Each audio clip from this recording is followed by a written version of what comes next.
Et bonjour à tous et bienvenue dans cette nouvelle vidéo. Alors on a appris comment créer un compte sur Gedio. On a aussi vu comment on crée des procédures, que ce soit des procédures manuelles, par intégration automatique de vos fichiers PDF ou Word, ou par la banque de procédures. Et là, on va voir comment modifier les procédures et un petit peu voir tout ce qui gravite autour des procédures en mode création. Alors, Gedio intègre, un système assez simple de versionning et pour lequel c'est très, très clair, vous allez voir. Par exemple, on va modifier la procédure demande de congé.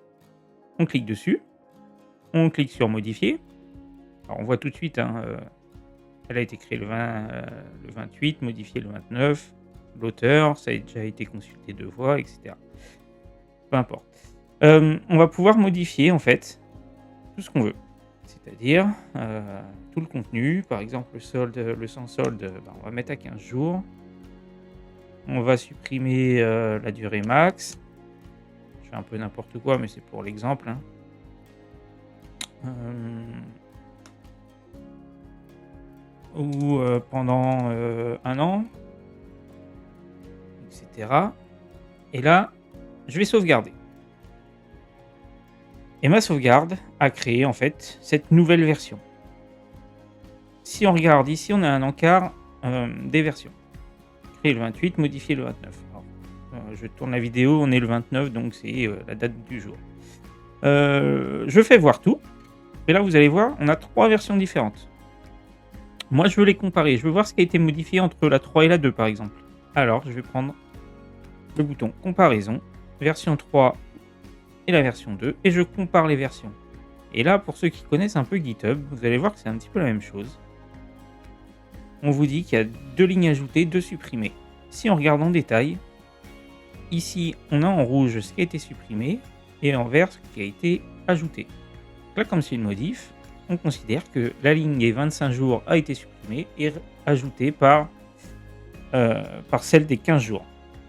Celle-ci, elle a été purement et simplement annulée et si on descend encore un peu, celle-ci, elle a été simplement ajoutée. Donc ça nous permet de voir instantanément et très clairement ce qui a été fait en fait sur cette nouvelle version. Ça s'arrête pas là parce que vous allez pouvoir comparer, si vous voulez, la dernière version avec la version d'origine. Donc ça, c'est tout ce qui a été fait entre-temps. Donc les infos sont un peu différentes de celles de tout à l'heure, mais c'est la différence qu'il y a entre la version 3, donc la dernière, et la version 1 qui est la version d'origine. OK. Vous allez pouvoir aussi revenir à une ancienne version. Là, la version 3, vous êtes complètement planté, ça peut arriver. Et ben, vous allez sur la version 2 et vous la restaurez.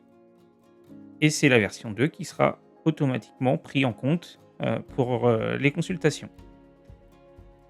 Maintenant, qu'est-ce qu'on a d'autre autour des procédures, de la création de procédures? Vous avez ici les documents. Documents, c'est pour lier des documents à la procédure. Par exemple, là, c'est assez pertinent, on a une demande de congé. C'est la procédure, c'est comment je fais pour poser des congés. Bah, moi, je vais pouvoir ajouter un document qui est tout simplement, un formulaire de demande de congé. C'est pour l'exemple, hein, mais je sais qu'il y a encore des entreprises qui fonctionnent avec des formulaires papier ou à signer, à déposer, à la RH et cetera. Donc ça nous permet en fait de lier n'importe quel document à la procédure. Ce qui fait que quand on va consulter, par exemple, vous avez un collaborateur qui va demander, comment moi je pose des congés, l'IA va lui expliquer et va lui proposer de télécharger ce document où il va pouvoir remplir sa demande de congé. Ensuite, ici, on a des petites statistiques. Bon, ça apporte, un petit plus. On sait que cette procédure a été vue 2 fois. On va pouvoir les télécharger en PDF si vous souhaitez, avoir votre procédure en PDF, ou vous allez pouvoir l'imprimer et cetera et vous allez pouvoir aussi l'ajouter dans vos favoris. Les favoris, c'est assez simple.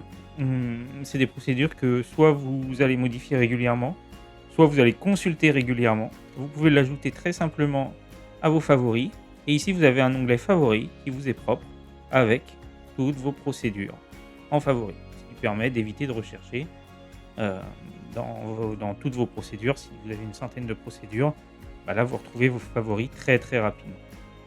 Voilà pour cette petite vidéo sur, la modification, le versionning et puis l'ajout de documents et on se retrouve très bientôt pour la suite.